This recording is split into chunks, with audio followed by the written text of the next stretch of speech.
Hey, it's D here. I hope you guys are enjoying our snapshot reviews of our new publishing partner here, Principles of Real Estate Practice from Performance Programs. It's an excellent book, and I'm really digging it.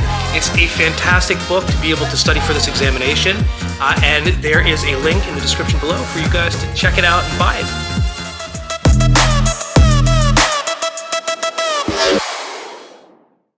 Welcome back. Okay, so here we are in the Unit 2 snapshot review. Let's hit it.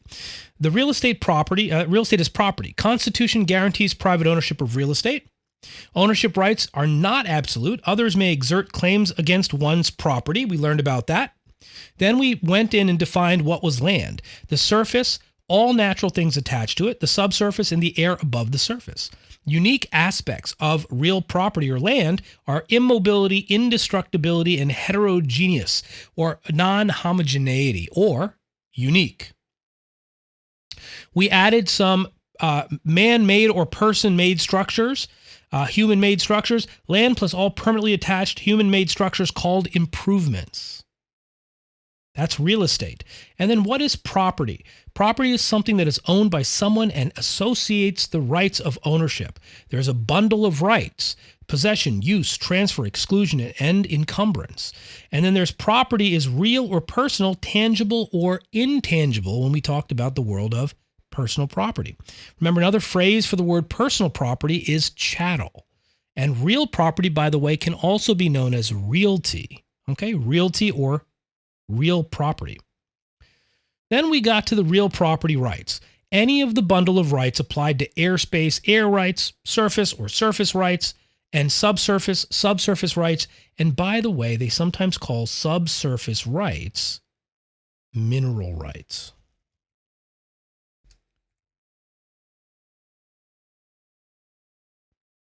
Then we got to water rights, and I mentioned that water rights were pretty important. The doctrine of prior appropriation is where the state controls the water usage and grants usage permits.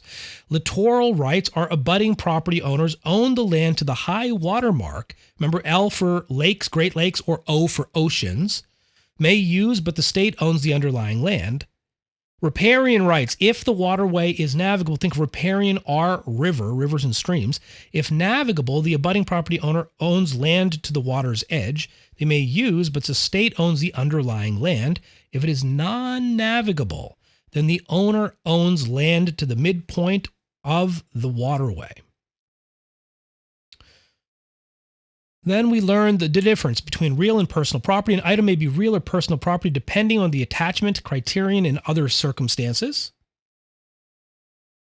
We define what a fixture is: real property converted from personal property by attachment to real property. It now converts into real property. And we determined that the definition alone may be a little, a little bit off. So we do have this criteria to determine a court will determine is it a fixture based off of the intention of the parties, the adaptation of this thing to the real estate, the functionality of it, its relationship of the parties and their intentions, and any contract provisions. Remember, with fixtures, if we want to take them, then they have to be specifically addressed in the contract. We had a specific subcategory of fixture known as a trade fixture. These are personal property items temporarily attached to the real estate in order to conduct business, like the pizza oven we talked about during the detailing, to be removed at some point before the termination, if not the day of. If we abandon a trade fixture, then it becomes real property of the landlord. However, the tenant removes this trade fixture, it still remains their personal property. Remember, it's considered personal property, so therefore sometimes they will call this a chattel fixture. I'm going to make that as a note for y'all.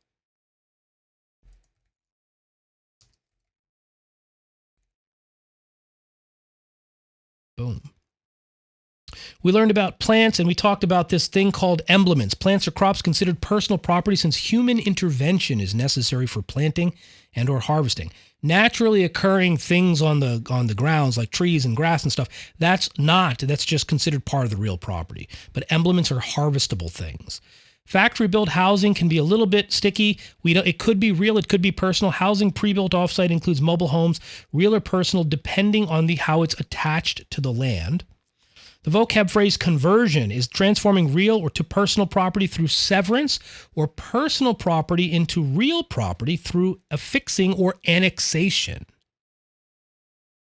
I'm going to also write that down as a vocab phrase, affixing, or it's also sometimes called annexation. And then we wrapped up this unit talking about the regulatory framework of real property interest. Federal regulations at the very, very top grants overall rights of ownerships, control broad usage standards, and things like discrimination. The state regulatory framework looks at and governs real estate businesses, set regional usage standards. Local regulations levy real estate taxes and control specific usage. That was something I wanted you to sort of hone in on. And then we have judicial regulations, which apply case law and common law to various disputes.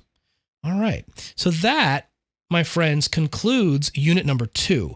And what I want y'all to do is I want you to go through the PowerPoints and sort of review them as you're doing that. Now, remember, with the PowerPoints, I just want you to remember to use them while we're detailing the specific chapters, and then go through them one more time at the end of every section. You will have access to the PowerPoints as well. In the beginning of this section, we actually did the quick PowerPoint overview, so that'll be that. And then you have these review sections. I would start with this review section after the PowerPoints, and I would end with the review section as well.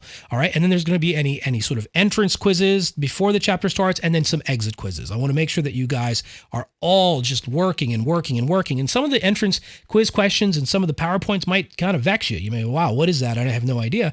But this way, it's training your mind to hone into those specific items that we want you to target. And then when they come up again, when we detail the chapter, you're going to find it very, very useful. And of course, you're going to have my posted notes of all of those highlights and stuff. So I'm going to make sure we print them all out for you, and you'll have access to those and all those extra notes and words. But when you can, do type them and highlight your book as well, because it's just getting you in the practice to looking and reading and identifying. All right. So I think that that's very, very useful as you're prepping for this examination, wherever you may be. All right. That wraps unit 2. Looking forward to seeing you in the next upcoming unit. See y'all. If you're studying for your real estate exam right now, or if you're looking to level up your real estate knowledge, don't forget to like and subscribe.